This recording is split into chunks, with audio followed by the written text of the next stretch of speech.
بڑا قدیم شہر، اور اس شہر کی جو تاریخ ہے وہ کم و بیش 1500 سے 2000 سال پرانی ہے۔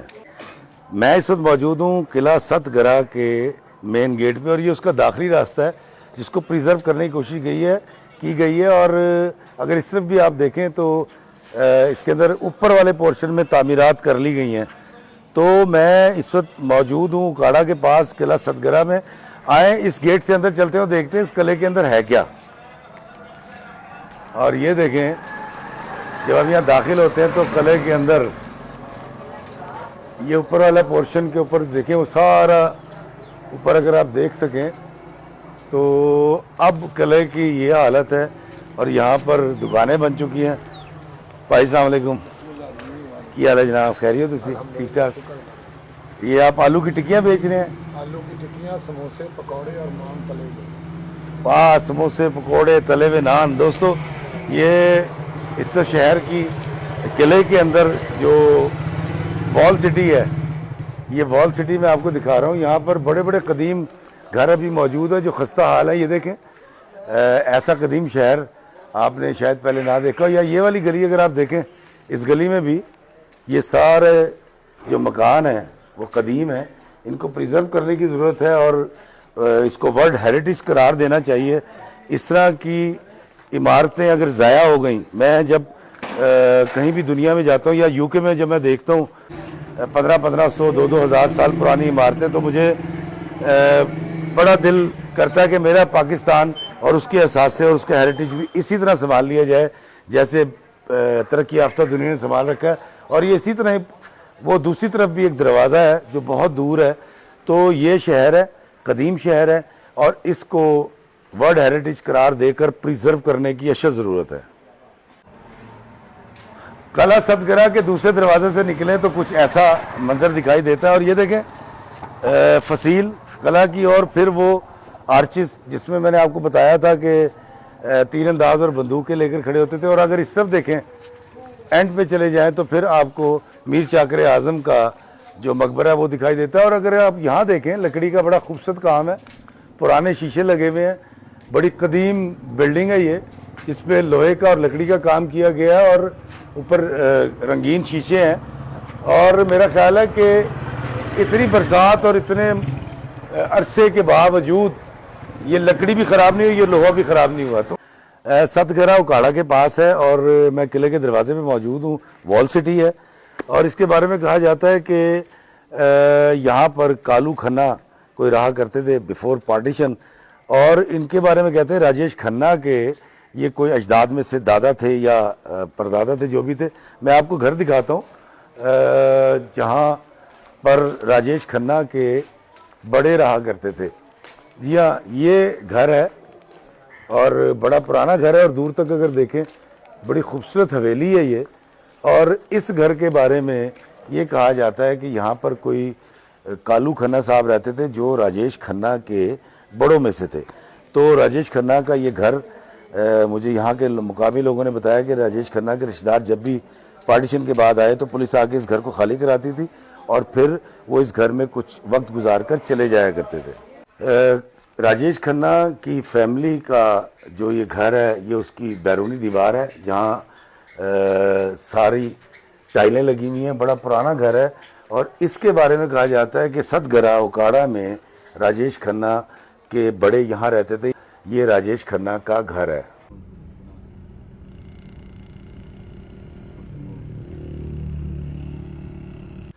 ست گرہ گاؤں میں موجود ہوں، اور میرے پیچھے آپ دیکھ رہے ہیں مندر۔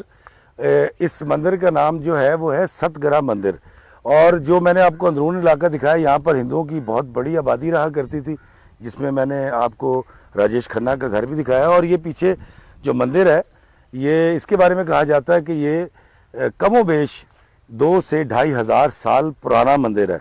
اور اس کے اندر چلتے ہیں اور آپ کو دکھاتے ہیں، کیونکہ یہاں سے گزرنے کے لیے ایک بہت بڑا کھالا ہے، نالا گزرتا ہے یہاں سے، اس کو پار کرنا پڑے گا۔ تو آئیں چلتے ہیں مندر کے اندر۔